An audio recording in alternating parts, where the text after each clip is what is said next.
ఇక డీటెయిల్స్ లోకి వెళ్తే అనంతపురం జిల్లాలో ఈ సంవత్సరం 2 సీజన్లు కూడా కరువుతో అల్లాడుతున్నాయని బీజేపీ జిల్లా కిసాన్ మోర్చా అధ్యక్షుడు సంధిరెడ్డి శ్రీనివాస్ అన్నారు. స్థానిక R&B బంగ్లాలో మీడియా సమావేశంలో ఆయన మాట్లాడుతూ రైతులు పంట నష్టపోయి ఆత్మహత్యలు చేసుకుంటున్నారని అన్నారు. రైతులను పరామర్శించడం కూడా ఈ ప్రభుత్వం చేయడం లేదని, వ్యవసాయ శాఖ ఏమాత్రం పట్టించుకోవడం లేదని ఆవేదన వ్యక్తం చేశారు. భారతీయ జనతా కిసాన్ మోర్చా బాధ్యతలు స్వీకరించాక రాయలసీమ పర్యటనకి తొలిసారిగా రావడం జరిగింది.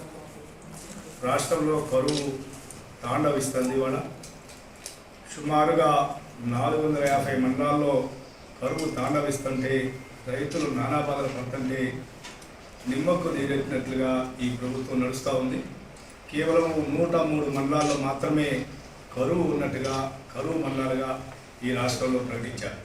ఈ 103 మండలాల్లో కూడా 80% కంటే ఎక్కువగా ఉంది. ఈ పూర్తిగా కరువు ఉన్నది అనేది కేవలం 80 మండలాల్లో మాత్రమే ప్రకటించడం జరిగింది. మిగతా మండలాల్లో చాలా తక్కువ కరువు ఉందనే ఉద్దేశంతో ప్రకటించడం జరిగింది. కానీ భారతీయ జనతా కిసాన్ మోర్చా డిమాండ్ చేస్తుంది 450 మండలాలని కరువు మండలాలుగా ప్రకటించాలని చెప్పని, ఈ రైతుల్ని ఆదుకోవాలని చెప్పని డిమాండ్ చేస్తుంది. దాంట్లో భాగంగానే మొన్న 10 రోజుల క్రితము రాష్ట్ర వ్యాప్తంగా అన్ని అగ్రికల్చర్ ఆఫీసుల ముందు ధర్నాలు చేయడం జరిగింది. అయినా ప్రభుత్వం ఇప్పటివరకు స్పందించే ఆలోచన లేదు.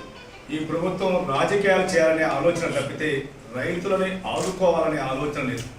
7వ తారీఖు రైతు భరోసా బటన్ నొక్కితే ఇవాటికి అకౌంట్లో డబ్బులు పడలేదు. ఆయన నొక్కిన బటను రాష్ట్ర ప్రభుత్వం డబ్బులు కాదు, కేంద్ర ప్రభుత్వం ఇవాళ రిలీజ్ చేసే డబ్బులను కూడా ఆయన 7వ తారీఖే నొక్కి నేను వచ్చేసినవి రైతు బాంధవుడని చెప్పని పిచ్చమాటలు చెప్పాడు. చెప్తే రైతుకి కన్నీళ్లు పెట్టే ప్రభుత్వము ఈ రాష్ట్ర ప్రభుత్వం విషయం మర్చిపోవద్దట.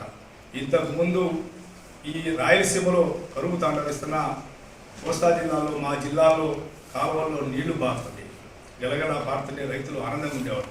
ఇవాళ ఏ కాలువలో నీరు పారట్లేదు. ఇవాళ రైతులు కళ్ళ